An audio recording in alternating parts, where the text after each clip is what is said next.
অপেক্ষার প্রহর যেন শেষ হচ্ছে না। সেই সকাল থেকে অপেক্ষা। কিসের অপেক্ষা বুঝতে পেরেছেন অবশ্যই। আমার ছেলেদের অপেক্ষার পালা শেষ হচ্ছে না। ওরা এত সকাল থেকে শুরু করেছে, শুধু সময় দেখছে, ঘড়ি দেখছে, কখন তাদের সেই কাঙ্ক্ষিত পশু বাসায় আসবে। আসসালামু আলাইকুম সবাইকে, কেমন আছেন সবাই? আশা করছি সবাই অনেক ভালো আছেন। তো বলছিলাম অপেক্ষার কথা। হ্যাঁ, আমার ছেলেরা সেই সকাল থেকে অপেক্ষা করছে, কারণ তাদের বাবা গিয়েছে হাটে, গরুর হাটে গরু কিনবে, কোরবানির গরু। চলে এসেছে কোরবানির ঈদ, দেখতে দেখতে সময় শেষ, আর মাত্র দুই দিন বাকি আছে। তো এর মধ্যে অনেকের গরু কেনা হয়ে গেছে, পশু কেনা হয়ে গেছে, কোরবানির পশু। তো আমাদেরটাও এই যে চলে এসেছে। আমার ছেলেদের অপেক্ষার পালা শেষ হয়েছে। সেই সকাল থেকে তারা খুবই এক্সাইটেড ছিল। সারাদিন বাবাকে না হলেও কত হাজারবার যে কল দিয়েছে, বাবা গরু দেখাও, বাবা গরু কেনা হয়েছে। এই যে অবশেষে রাত 8টা তাদের অপেক্ষার পালা শেষ হলো।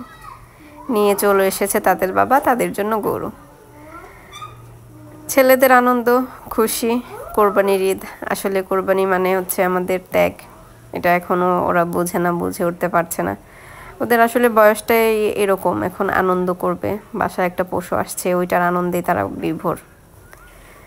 কোরবানি হচ্ছে মহান আল্লাহ তাআলার উদ্দেশ্যে, একমাত্র মহান আল্লাহ তাআলার জন্যই আমরা কোরবানি করব, কোরবানি দিব। জানি না আল্লাহ তাআলা কার কোরবানি কবুল করবেন, তবে দোয়া রইল আল্লাহ তাআলা যেন আমাদের সকলের কোরবানি কবুল করেন। কোরবানির গরু দেখে আমার ছেলেরা খুবই খুশি। এই যে গরু চলে এসেছে আমাদের সাথে, আরও 2টা গরু ছিল আরেকটা ভাইয়ার, ওরা অনেক দূর থেকে গরু নিয়ে এসেছে। এই যে দেখেন গরুটাকে নামানো হচ্ছে। সবাই মাশাআল্লাহ বলবেন, আল্লাহ তাআলার দেয়া উপহার। তো এই উপহার আমাদের বাসায় চলে এসেছে। আমার ছেলেদের আনন্দ আর ধরেই রাখা যাচ্ছে না। ছোটটাকে তো ধরেই রাখতে পারতেছিল না ওর দাদু। এই যে ও সে নিচে যাবে, গরু দেখবে। আমরা বারান্দা থেকে দেখছিলাম, ওর বারান্দা থেকে দেখে আর ভালো লাগতেছিল না, সে নিচে যাবেই। তো বারান্দায় সবাই ছিলাম, সবাই দেখছিলাম। আলহামদুলিল্লাহ আমাদের কোরবানির গরু বাসায় চলে এসেছে। খুব কষ্ট করে গরুটা কিনে নিয়ে এসেছে। আপনারা অবশ্যই মাশাআল্লাহ বলবেন, গরুটা কেমন হয়েছে জানাবেন। আর আপনাদের কার কার পশু কেনা হয়েছে সেটাও আমাকে জানাবেন। আমার ছেলে আমাকে ভয়েস দিতে দিচ্ছে না, দেখেছেন? সাইড থেকে সে আম্মু আম্মু করছে, হয়তো আপনারা আওয়াজ পাচ্ছেন।